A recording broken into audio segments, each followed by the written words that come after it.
What the fuck?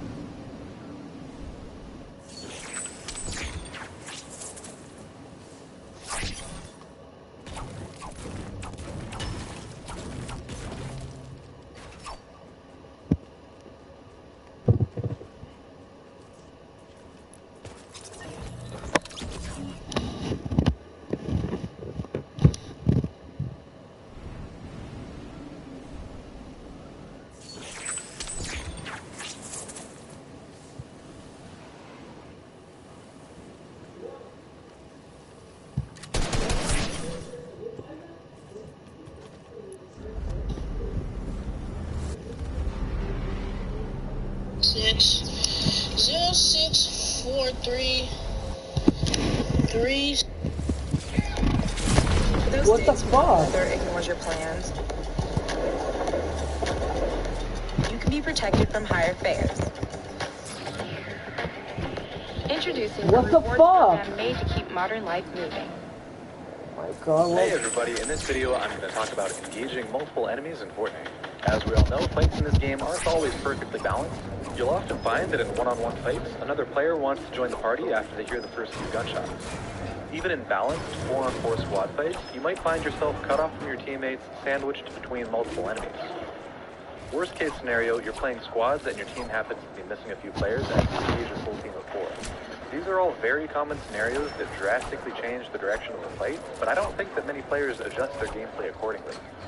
So in this video, I'm going to talk about strategies for third and fourth party fights in solos, 4-on-4 sandwiches, and how to best play solo squads. I'm going to use some examples from my own matches where I found myself in non-standard fights. I'll try to explain my decisions in each case in order to show how altering my gameplay I'm gonna start now. In this example from a solo game, I show up to a fight as the fourth party. There's a lot of players down there, so I'm hesitant to dive straight in. But after I take away some shields, I can feel a little more comfortable joining the fight. It's always a good idea in multiple party fights to try to do as much damage from range as you can before you push in. As you can see in the kill feed, 2 players died at the same time, leaving a one-on-one fight between me and Daddy Two Hands there down on the low ground. I land a rifle shot, but I lose high ground. I'd call this a fair trade since I now know that he could have 100 health and some shield. I noticed that he didn't try to push high ground, and that encourages me to get a little closer and try to find an opening. But as I missed this shotgun shot, I hear another third party gliding down to join us. The instant you hear a third party coming in, you should try to distance yourself from your current fight. So I build up to high ground away from Daddy Two Hands so that I can deal with this new player. Let's watch that one more time for education. Bro, what? Wow. Luckily, I've still got full health and shield, so I can go straight back down to hunting this last player. Feeling so bad in there. At this moment, I see a pumpkin sticking through the wall. I'm a little confused at first, but I soon realize it's an RPG, so I build up and break line of sight. By replacing his 4, I bait out an RPG shot, and I'm pretty sure he damaged himself. That means he's got very low health, so now I can just chase him, find an opening, and finally end the fight. If you have a hand cannon, you should know that it can now destroy fully built wood structures instantly, and it can also take out brick or metal pieces that have been placed recently. In this next clip, I'm going to explain how I played a squad battle while separated from my teammates and surrounded by enemy players. I know my teammates are right behind me, so I don't try to fight the gingerbread man. I did some damage, so I block off my back, isolating the next guy who was clearly targeting me. I keep shooting this second player since they're not building and no one else is shooting instead. After I get the knock, one player ramps up, clearly looking to avenge his teammate, but instead of taking that fight, I cover my head and I isolate this player shooting my teammates. After the knock, I need to build to isolate the Fable skin. I try to move backwards, drawing this player far away from my teammate. As I fall down this cliff accidentally, I can pick up some mats from this crawler since I'll probably need them to fight the last 2 players. 2 teams? I realize here that my teammates have been in trouble this whole time. 2 of them are already dead, so I wondered if another team had joined the fight, but it was just the gingerbread man. So I rejoin my remaining teammates, finish the gingerbread man, then I can go back to fighting Little Red Riding Hood. Hopefully you've noticed that I didn't take any damage this whole fight. This happened because I never got tunnel vision. I kept moving, always shifting my attention to the next visible player, and I built around myself to isolate each new angle. This next clip shows how I played a 2-on-4 squad fight. After I land this sniper shot, I need to push in immediately. When your squad is down a couple players, you've got to make the most of every little advantage that you can find. I try to dodge shots coming from the roof as I glide in, I get the knock, and I quickly join my teammate on top of the building. My teammate goes down, but I get to take advantage of this distracted player. Now I find myself getting sprayed from mid-range with a lifeguard going for the close-range shotgun push. Instead of fighting the lifeguard, I build up to block her off. This gives me a few seconds to shoot the mid-range player from high ground. After the knock, I need to immediately keep building and surprise the lifeguard. I notice she's had her building plans out the whole time, so I go for the trap play, making sure to block her off with a ramp as I place the trap. Again, I won the fight because I kept moving, swapped targets efficiently, and I used building to isolate 1v1 engagements. Audio cues are incredibly important when you're trying to fight entire teams on your own. I only hear one set of footsteps on the first floor, so I know I can surprise this first player.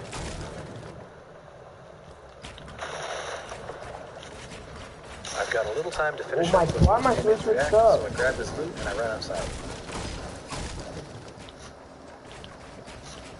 With all the chaos, it'll be hard for the team to pinpoint my footsteps, so I run to the front door and start crouching to surprise the next player.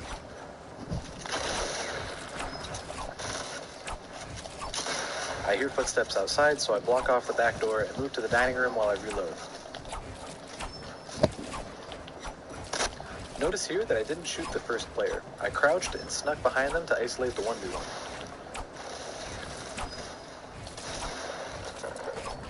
I won this fight mostly because I kept moving. If I had stood still at any moment, those players would have surrounded me and I would have lost the fight. Sometimes squad fights are too easy. Sometimes you can land easy shots while your teammates distract your enemies. And while it's fun to play with friends, this can train bad habits. If you only play squads, you might notice that your team tends to be more successful when you sit back during team fights and shoot from a distance. You might think, wow, I'm a really great support player, when really you just don't understand the difference between correlation and causation. If you're getting the chance to shoot from a distance, it's usually because your teammates gave you that chance. They created an opening by drawing the attention of your opponents. So your teammates help you, but you don't really help your teammates from back there. And this game has so many features outside of the gunplay that there's no reason to play that support role anyway. You could be building and editing, destroying enemy structures, placing traps, distracting enemies, or reviving teammates. But instead you're back there tapping your AR, making yourself an easy target for a third party, and often being more harmful than helpful to your team. So go get some practice, do some playground build battles, play some solos, be the entry fragger in your squad games. Get in there, stick with your teammates, draw out some enemy fire, create openings, get in some good old-fashioned fights instead of just shooting distracted enemies from a distance. You'll die a lot more, but you'll have more fun, and you'll get the practice you need to become a more well-rounded player. Being well-rounded is vital for winning squad games as a solo player. Fights get extremely difficult when you're out in the open against a coordinated squad that has full health, good weapons, and lots of materials. You need to use every trick you know to fight all 4 players, and even then, it's usually not enough. But in this clip, I'll show how I played a fight to secure a 20-kill win. The most important part of these fights is the opener. You really need the element of surprise to start off strong and get an early knock. Even though I didn't get the knock here, I still turned the battle into a temporary 1-on-3 fight. I took him down to 20 health, so he's got to go heal up. At this point, the whole team knows where I am, so it's time to start running and building up. As I build up, I find a very lucky opportunity to hit 2 players with a single RPG. That's 200 damage with 1 shot. I absolutely need to chase one of those players and land a solid pump shot for the first knock. I get it, and I keep going. In these situations, you've got to be quick and unpredictable while still moving with purpose. I hear footsteps behind me as I get the next knock, so I quickly cover my back and build up. This third player was so caught up in chasing me that he let me get an easy pump shot from high ground. Now I can relax, loot up, pop the slurp, and look for the last player. I got very lucky in this fight. In a lot of situations, you won't be able to surprise a team like that. More often than not, a full squad will chase you down, spamming through your builds with miniguns, grenade launchers. In those cases, there's really nothing you can do besides sit down and take the L like a champ.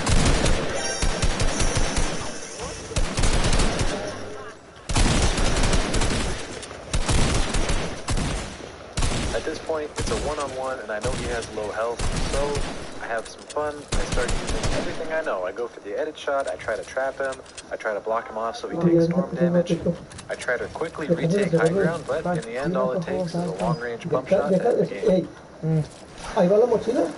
I hope Paga this eso, video vato. gave you guys some ideas on Bueno. how to clutch your team out of Paga eso ya. unfavorable fights. Pero quiero I ganar esto. understand that fighting Hijo, multiple estás players bien requires a enviciado, pretty hijo. firm grasp of No, the pero come game chile to para que no win agarre ya de eso. So if Ah, that's something pues you're come struggling chile. with, I'd like to refer you Paga to eso. my previous videos where I ¿Para talk qué no about terminar esto? enjoy No, watching págalo. play. ¿Por I qué? encourage you to follow Porque, me hijo, no te vas a jugar todo el día. time No. while I try to commentate my own gameplay. Va muy mal en la escuela, Yes, cabrón. no, I'll be back next week with a Cambié. short video on ¿Cómo positioning cambiaste? and decision Sí, making. mis grados. Straightforward stuff like Paga when to eso. push, when to Se back off, cambió and de how to use the play primer zones to your set. advantage. Paga eso, pues.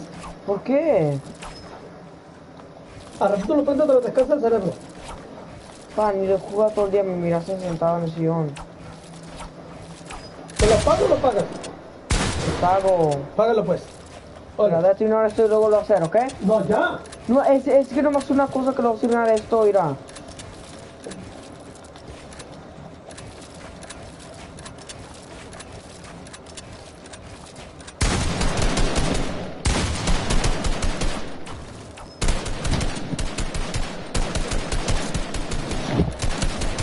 ¿Lo pago o te lo pago? Espera, pa. Quiero terminar esto.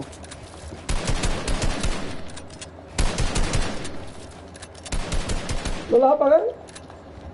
Sí. Está bien enviciado, hijo.